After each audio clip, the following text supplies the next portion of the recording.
Hi everyone, I hope that you're doing well. Today we're going to read the book called Thunder Cake. It is by Patricia Polacco. I thought this might be a good one for today because last night it was thundering, and I don't know about you, but I don't really like thunder. My dog, Brooklyn, especially does not like thunder. She gets scared. So we're going to read Thunder Cake, and the cool thing about Patricia Polacco's books is that the little girl in the books is actually her. So she wrote about whenever she was a little girl. So let's see what she has to say about Thunder Cake. I wonder what it's going to be about. All right. So one sultry summer day at my grandma's farm in Michigan, the air gets damp and heavy. It does that here too. Storm clouds drift low over the fields. Birds fly close to the ground. The clouds glow for an instant with a sharp, crackling light, and then roaring, low, tumbling sound of thunder makes the windows shudder in their panes. The sound used to scare me when I was little. I loved going to Grandma's house. Babushka, I used to call my grandma, had come from Russia years ago. Babushka is how you say grandma in Russian. But I feared Michigan summer storms. I feared the sound of thunder more than anything. I always hid under the bed when the storm moved near the farmhouse. This is the story of how my grandma, my babushka, helped me overcome my fear of thunderstorms. Maybe it'll help you overcome your fear of thunderstorms if that's something you're afraid of. Grandma looked at the horizon, drew a deep breath, and said, "This is thunder cake baking weather, all right. Looks like a storm coming to me." Wonder what thunder cake is.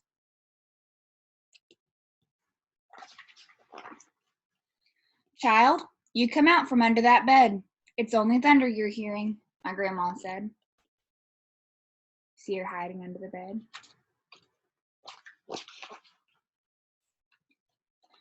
The air was hot, heavy, and damp.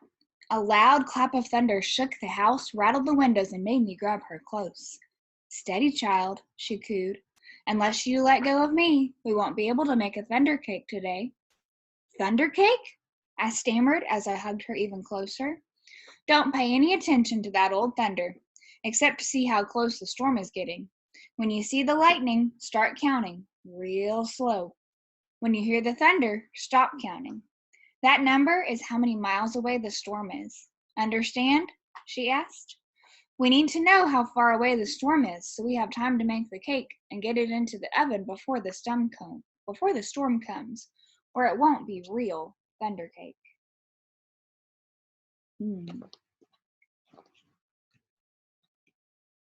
Her eyes surveyed the black clouds away off in the distance. Then she strode into the kitchen. Her worn hands pulled a thick book from the shelf above the wood stove. "Let's find that recipe, child," she crowed as she lovingly fingered the grease-stained pages to a creased spot. "Here it is, thunder cake." She carefully pinned the ingredients on a piece of notebook paper. "Now let's gather all the things we need," she exclaimed as she scurried toward the back door. I wonder what ingredients you need to make thunder cake. We were by the barn door when a huge bolt of lightning flashed. I started counting, like Grandma told me to. 1, 2, 3, 4, 5, 6, 7, 8, 9, 10. Then the thunder roared. 10 miles.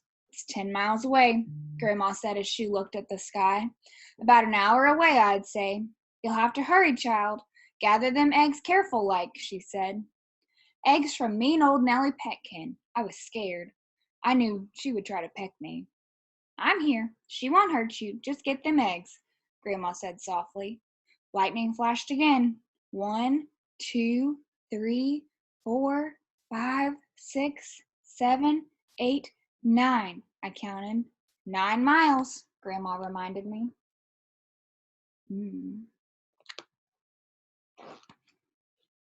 Milk was next. Milk from old Kit Cow. As Grandma milked her, Kit Cow turned and looked mean right at me. I was scared. She looked so big. Zip went the lightning. 1, 2, 3, 4, 5, 6, 7, 8. Baroom! Went the thunder. 8 miles, child, Grandma croaked. Now we have to get the chocolate and sugar and flour from the dry shed. I wonder what type of cake it's going to be. What flavor? I was scared as we walked down the path from the farmhouse through the tangleweed woods to the dry shed. Suddenly the lightning slit the sky. 1, 2, 3, 4, 5, 6, 7, I counted. Boom! Ba-broom! Crashed the thunder. It scared me a lot, but I kept walking with Grandma. Got a little wagon for their ingredients. Another jagged edge of lightning flashed as I crept into the dry shed. 1, 2, 3, 4, 5, 6, I counted. Crackle, crackle, boom, kaboom! The thunder bellowed. It was dark and I was scared. I'm here, child, Grandma said softly from the doorway. Hurry now, we haven't got much time. We've got everything but the secret ingredient. What do you think the secret ingredient might be? I don't know. 3 overripe tomatoes and some strawberries, Grandma whispered as she squinted at the list. I climbed up high on the trellis. The ground looked a long way down. I was scared. I'm here, child, she said. Her voice was steady and soft. You won't fall. I reached 3 luscious tomatoes while she picked strawberries. Lightning again. 1, 2, 3, 4, 5, I counted. Kabang! Baroom! Boom! The thunder growled.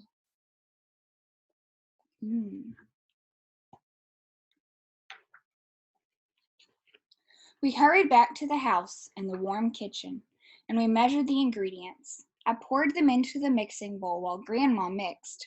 I churned butter for the frosting and melted the chocolate.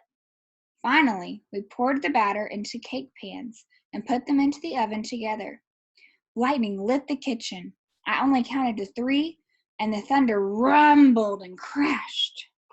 3 miles away, Grandma said, and the cake is in the oven. We made it. We'll have a real thunder cake. Whew, just in time. As we waited for the cake, Grandma looked out the window for a long time. Why aren't you afraid of thunder? You're too brave, she said as she looked right at me. I'm not brave, Grandma, I said. I was under the bed, remember? But you got out from it, she answered. And you got eggs from mean old Nellie Petkin. You got milk from old Kick Cow. You went through tangleweed woods to the dry shed. You climbed the trellis in the barnyard. From where I sit, only a very brave person could have done all those things. Do you think the little girl's brave? I thought and I thought as the storm rumbled closer.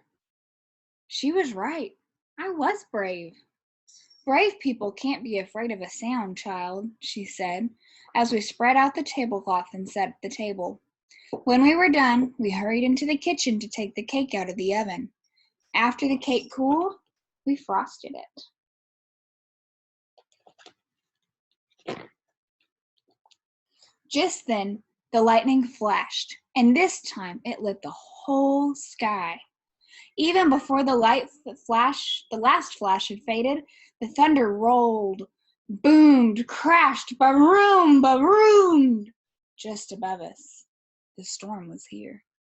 Perfect, Grandma cooed, just perfect.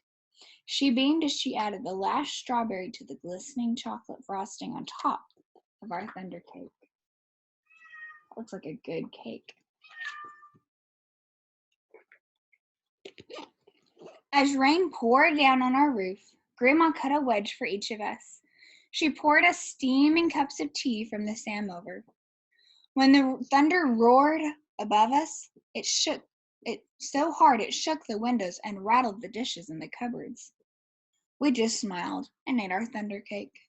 From that time on, I never feared the voice of thunder again. The end. So, what do you think the lesson is from Thunder Cake that the author wants us to learn? Do you think it might be that we shouldn't be scared? Or maybe if we do something fun during something scary, that it might help us not be so scared afterwards? What do you think? Hope you have a good rest of your day.